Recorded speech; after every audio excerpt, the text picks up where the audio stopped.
Hi, everyone. It's GY here, and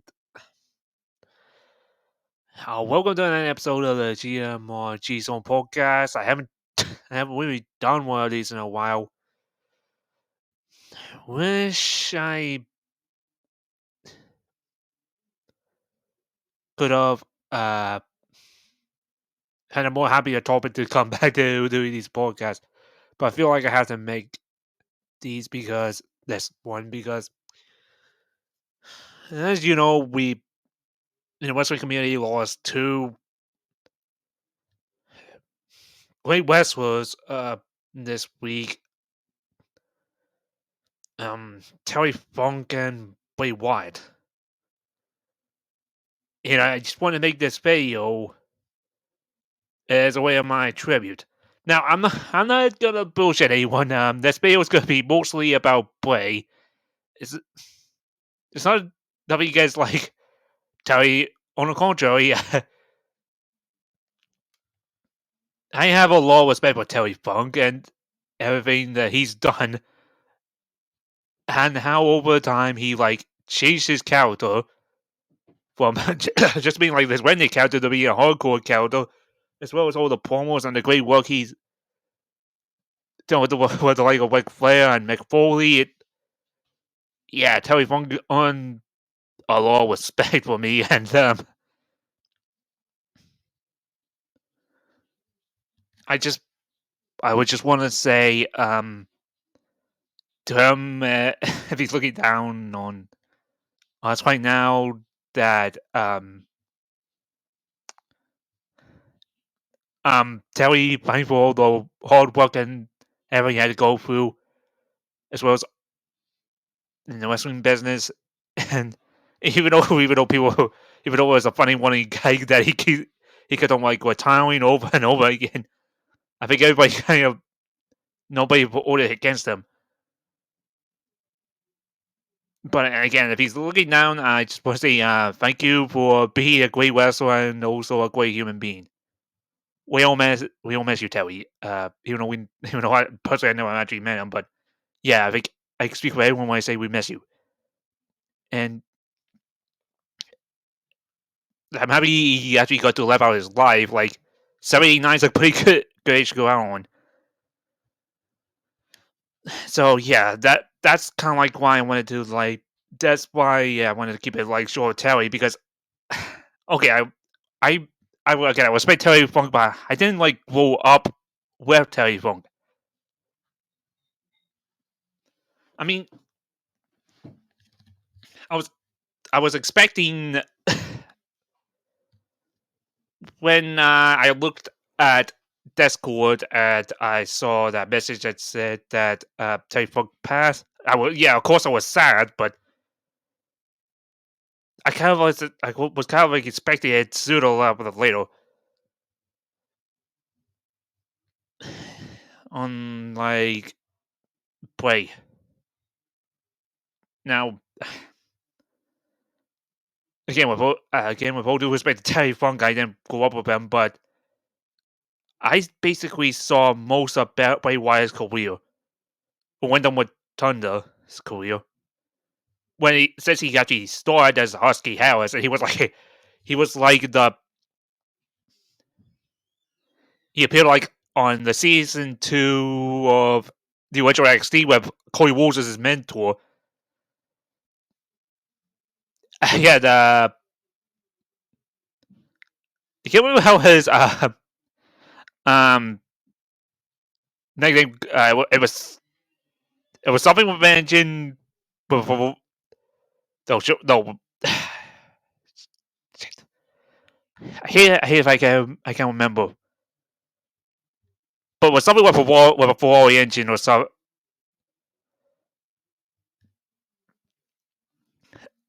Yeah, sorry, I'm trying to find what it was here. So yeah, that was his nickname. Then after he got eliminated in season 2 at NXT, he went to the main roster, joined the Nexus by helping Wade Barrett beat John Cena and forcing John Cena to join the Nexus. Then he stuck around for a couple of months. All the while, CM Punk took over the Nexus and made a new Nexus. And the last time I saw Husky Harris was he got punted in the head by Randy Orton and got sent back to developmental.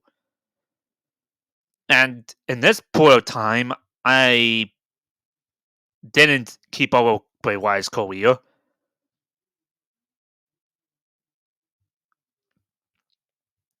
because I did watch FCW. Then when FCW got rebranded in NXT and I could watch it, I remember seeing these promos of his being this guy for the swamp, like swamp say with the hat in the rest of his outfit, talking like a cult leader. Yeah, I was memorized, even though I also had this funny joke that I was thinking Wyatt sounded like Warwick. Yeah, it was kind of funny a little bit, looking back on that. So, yeah, and then on NXT, Bray Wyatt finally made his debut, as well as debuting with the late grade Brody Lee, Sean Hubert, and Eric Warren. And well, the Wyatt family was actually like a pretty cool stable, as well as how they were like dominating NXT. I mean, John Hubert, John Hubert at the time, Luke Harper, and Eric Warren won the tag team championships. And I guess that by I feel like, but those two should have actually won the tag team championship. While and the Wyatt family, yeah, I know they won it later as the Bludgeon Brothers, but yeah, but I feel like that was like a very cool trio. Then the Wyatt family got called up to have a feud with Kane, and I admit the Reign of Fire was actually kind of weird in my thought, but Bray actually got momentum by beating Kane on that event. Then next was the program with the Shield, which was pretty awesome. Said some matches. And then Bray Wyatt went into the John Cena train.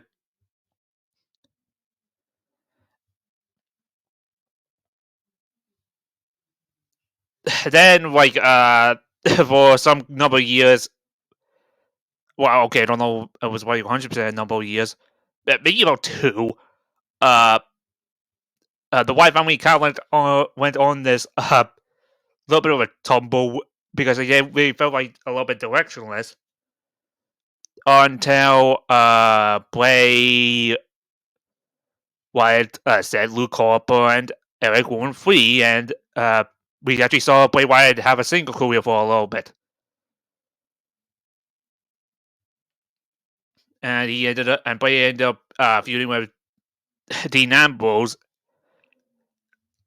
as well as others until the Wyatt family came back together with the addition of Braun Strowman and became more like a four-man team.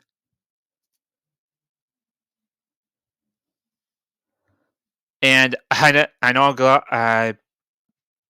otherwise he also Bray Wyatt also wrestled Undertaker. I forgot to mention that at WrestleMania. And you know, I'm gonna admit, at this time I was actually thinking, what are you doing with this guy? This guy could be the next Undertaker, and you're having him lose twice at WrestleMania.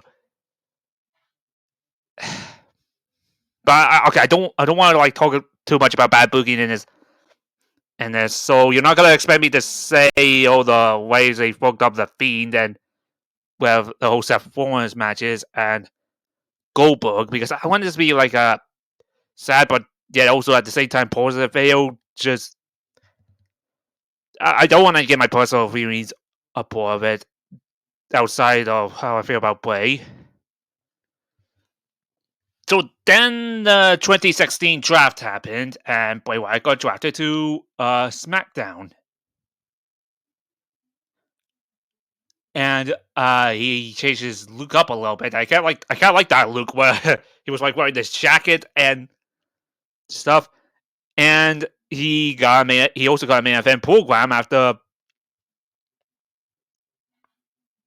when he won the WWE Championship at the Elimination Chamber in 2017. And I'm just gonna say, I am gonna say this. I feel like Bray should have wanted more, but he won the big one. Even though it was just above, he won the big one, and he was WWE champion. Nobody could have taken that away from him. So, yeah, I'm just happy he was a WWE champion. So, yeah. Then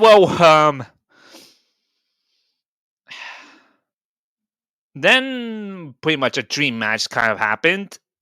Dream match when Matt Hardy was in like TNA/Empire Wrestling, and I was all me and a lot of people out there thinking, "Oh, how would it be if like Matt Hardy faced off against Bray Wyatt?" And then I can't remember what kind of deletion it was, but him and Bray and Matt actually had that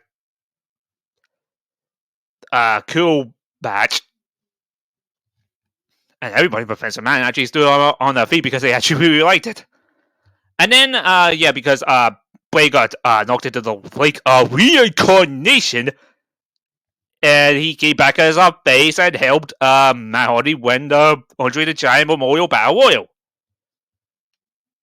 And I kind of like, even though it was kind of felt like a downgrade, I actually did like that team between him and Matt.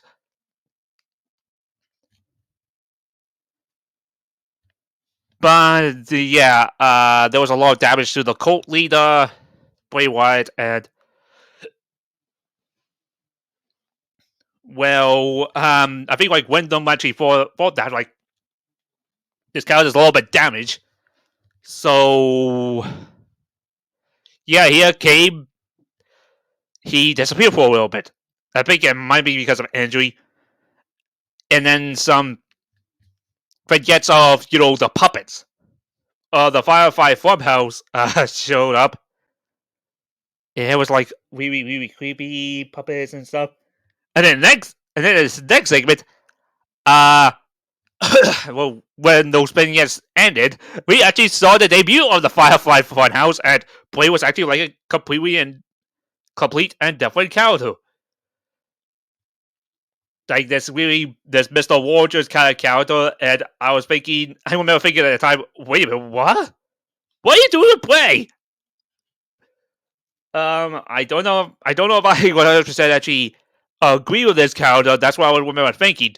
But then, yeah, I remember thinking about that moment when a coming vignette where Bray introduced the other side of him, the Fiend, and I remember watching that when they introduced him. I was like, "Oh my, what is that?" That was one of the most coolest like things I actually ever seen, and I was. And well, even more after more vignettes, Bray Wyatt had his first match with Finn Balor, and I really loved what they did with Bray Wyatt's character. I mean, the music, the entrance, the mask. even though the writing was kind of alright, it kind of felt like a horror film, and I strangely liked it because even though newsflash, I'm not the biggest horror fan, but I actually really like the Bean character. So yeah, the Fiend then took out. Oh god, oh yeah, you also know I'm a fan of the Fiend character because I bought the GEW. I actually had like the Fiend attack Hamsley a couple of times. And well, it gave Hamsley some PTSD and stuff. And also I did put that Fiend in like the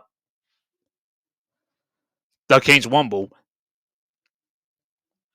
So yeah, and okay, after a couple more months of the Fiend doing this thing, we had like the whole Seth Rollins and Goldberg situations, and I don't want to. I really don't want to get into the bad parts. I try to focus on the good parts. Uh, Speaking of the good part, the Firefly Funhouse match with George Cena was interesting, but say it actually pretty funny.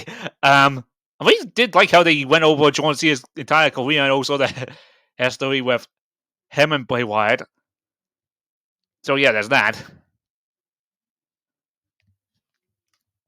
Then Bray Wyatt actually had a few of his former Black Sheep, Braun Strowman, which wasn't really good feud, honestly. But yeah, also now well, I do think we actually would be a little bit grateful for that feud, even though it wasn't actually a good one because it led to Roman Reigns returning and becoming the tribal chief. So yeah, that was plus. Okay, I can't remember what happened. Did Bray Wyatt get drafted to Raw? Because I remember he then feuded with Randy Orton again, but that's an can of worms. Oh yeah, I actually kind of also forgot about to mention the whole Alexa Bliss becoming Bray Wyatt's basically sister Abigail, even though she wasn't his sister Abigail by name. Okay. If I'm going to be honest though, I mean, I nothing against Alexa Bliss, but I feel like at that time it should be Nikki Cross to take that position. But I'm gonna give it to Alexa Bliss. She actually pulled it off. And I didn't mind that. I didn't really mind that pairing. I just thought it should have been Nikki Cross because Nikki Cross is like the crazy one between her and Alexa Bliss would kind of make more sense. If she was the one who was going a little bit loopy, but at the same time, like I mentioned, Alexa Bliss actually pulled it off. So I shouldn't really complain about it. I should only complain about what happened, huh? That's the Bray Wyatt got released and what they did with Alexa Bliss's character then, but yeah, that was what led next. Was Bray Wyatt getting released, and I absolutely hated the WWE, mostly Vince McMahon, for doing that. I kept on hearing stupid stories about WWE trying to make up rumors that Bray is difficult to work with. Yeah. Blah blah blah blah blah. Again, I'm trying to make this positive, and I'm sorry. But then, thankfully, Joe Ace took over creative and basically WWE for a little while. And one of the things he did well was bring Bray Wyatt back. And yeah, the White Rabbit story. And I kind of knew from the very beginning that the White Rabbit was going to end up being Bray Wyatt. I mean, to be fair, I think a lot of people did too, but even if you're expecting something, it kind of take away the excitement because damn the pub that Bray got when he came back. And yeah, I get some of the promos he led since he returned, how can he kind of like stale and stuff. But yeah, I was just happy that Bray Wyatt was back.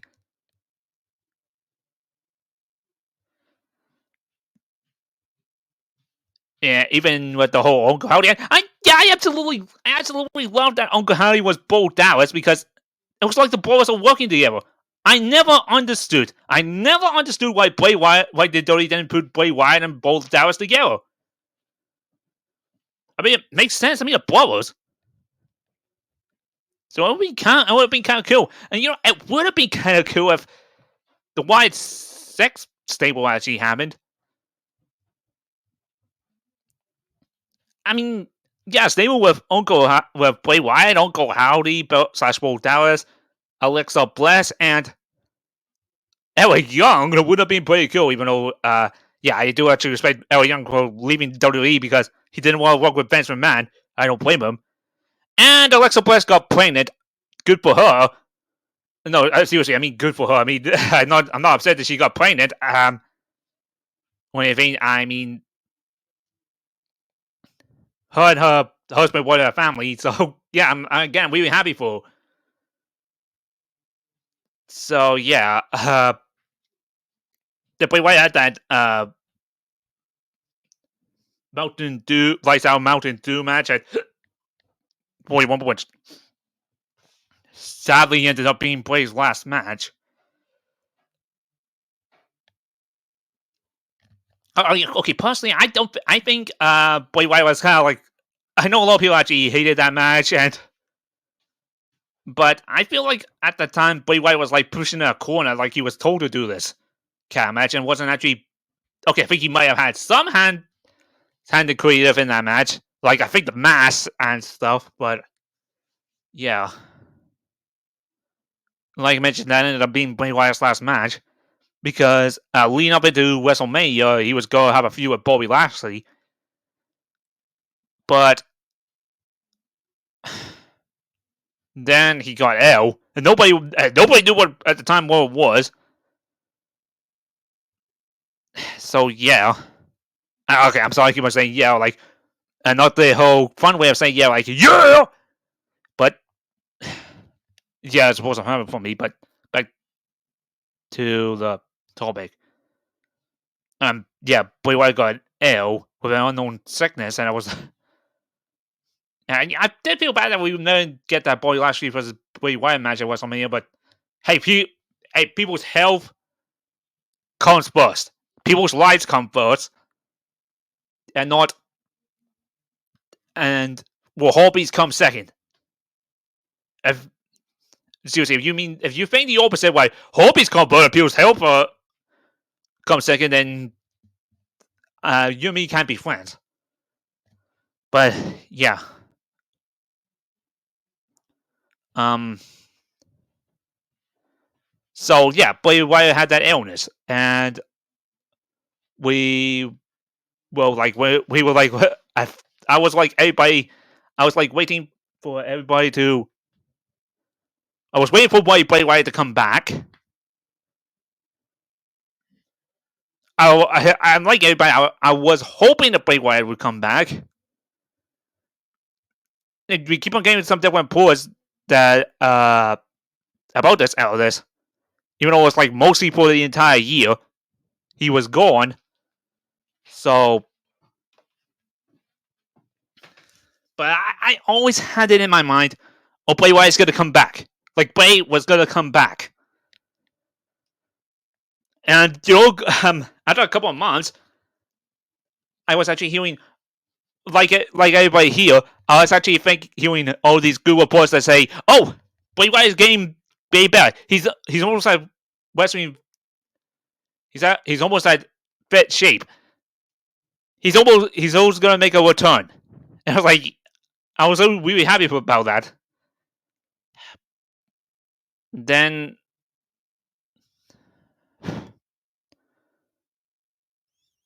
a couple of like nights ago, I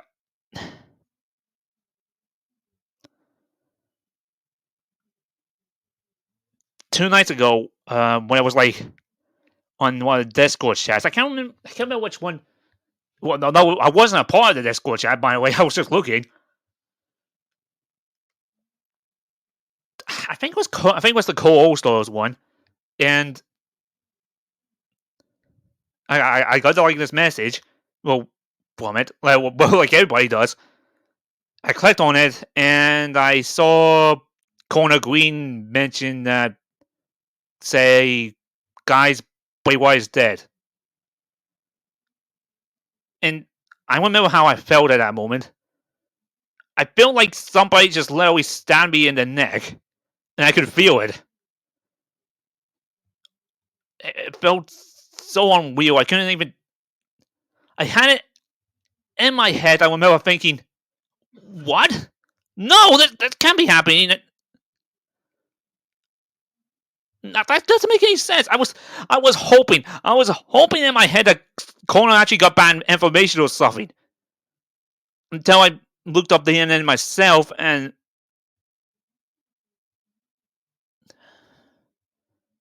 I learned it was true.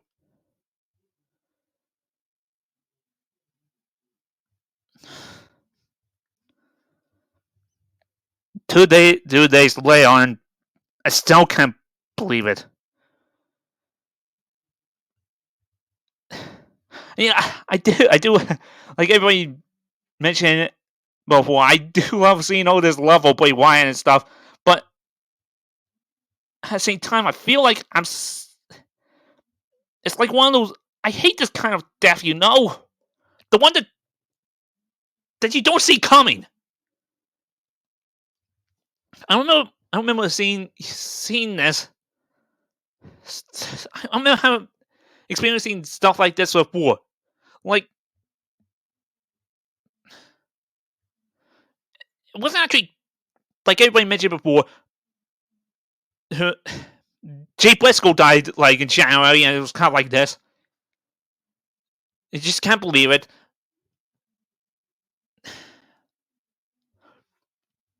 John, and that one that reminded me of this kind of feeling is when Brody Lee / John Hubert died, and I couldn't believe it.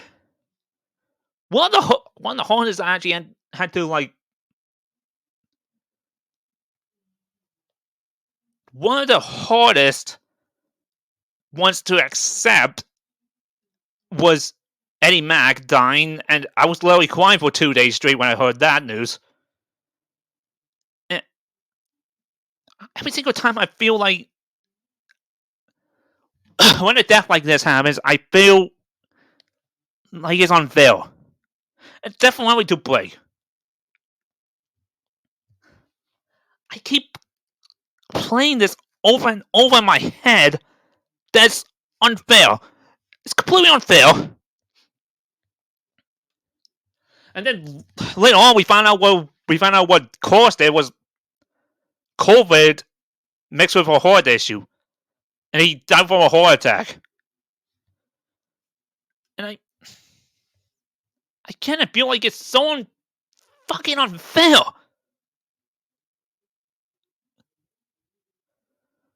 I'm still trying to wrap my head around it.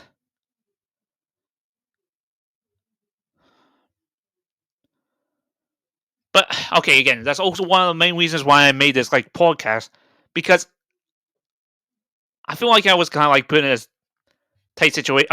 Oh yeah, before I actually mention what I gotta mention, I'm not going to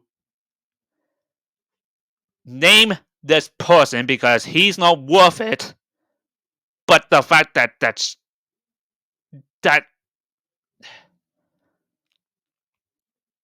Chuck is trying to use Bray Wyatt's death to get his job back in WWE makes me sick to my fucking stomach and pretty much pissed me off.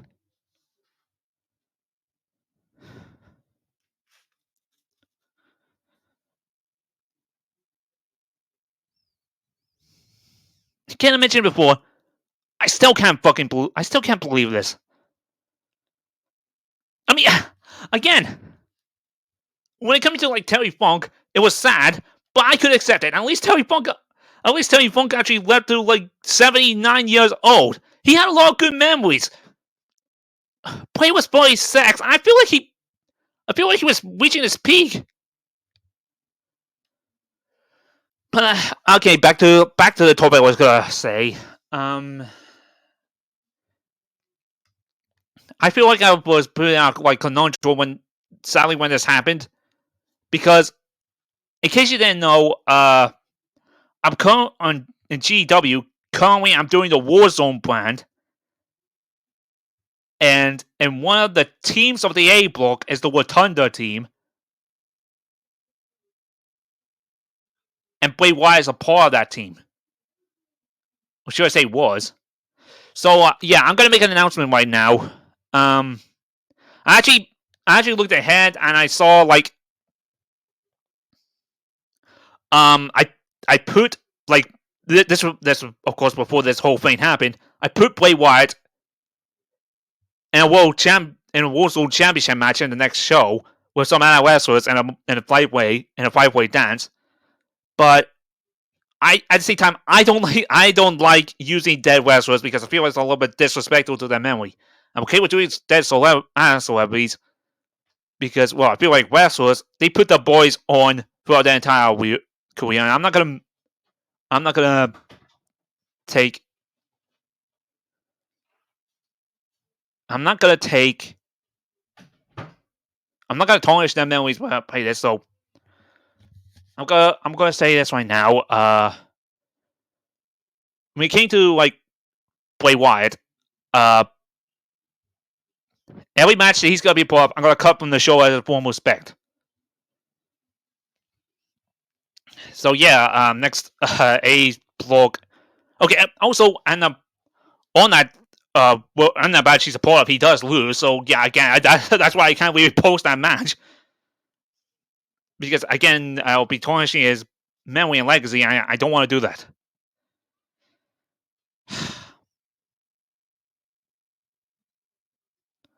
So yeah, that's that.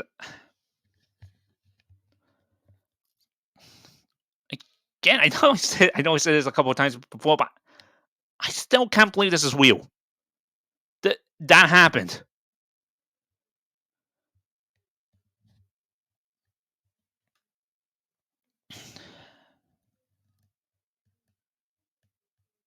I'm just trying to find the right words to say.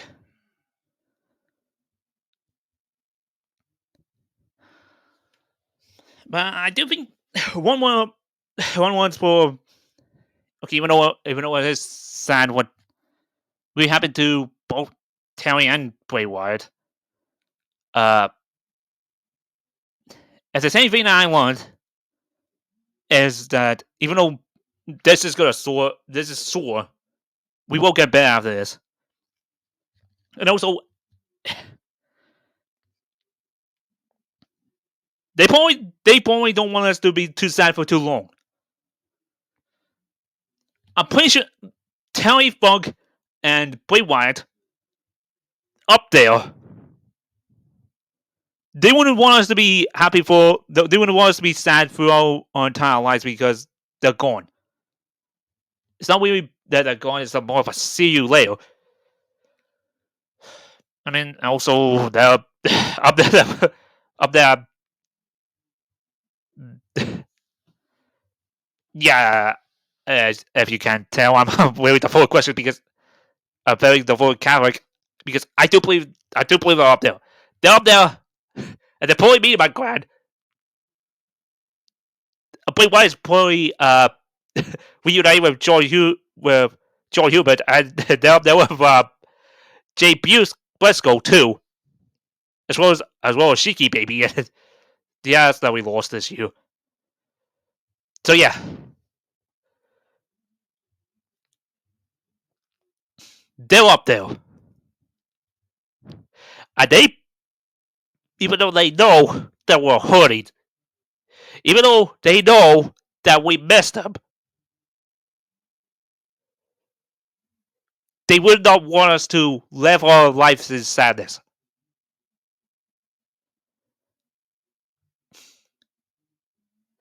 So, again, after all this, after the soul finally ends, we should live our lives as happy as we can. We should live our lives as happily as we can make them in that memory. So that's what I plan on doing. Of course, again, it's going to take some time, even after everything that happens. But I owe it to them. To them and everybody else we all lost this year. Also me, because again, as some of you guys know, I lost my grand this year.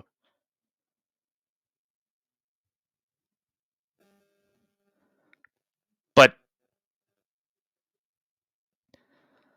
um, yeah, I wanted to thank you guys for this time because I feel like I need to get this out of my chest because honestly, yeah, you know, I didn't talk about him that much. I'm gonna miss Terry Funk, and I'm also gonna miss Bray Wyatt, as you can tell. But again, it's not like this isn't like going forever. It's more like see you later. So yeah, until I do see him later, I'm gonna carry on my life as happy as I can make it for them and everybody we all lost. I know I don't always say that, but uh, yeah, I can't help but repeat myself on that.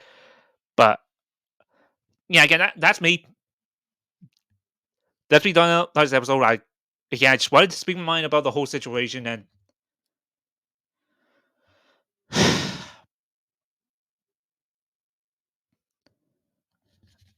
I guess the only thing that I can probably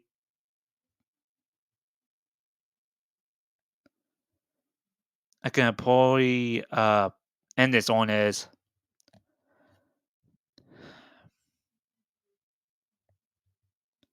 Telly Thunder.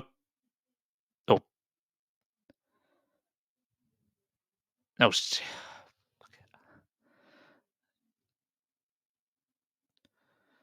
okay. Telly, Bray, rest in peace, and in time, I'll see you down the road. Take care, everyone, and tell everyone that you're close to you love them. Peace.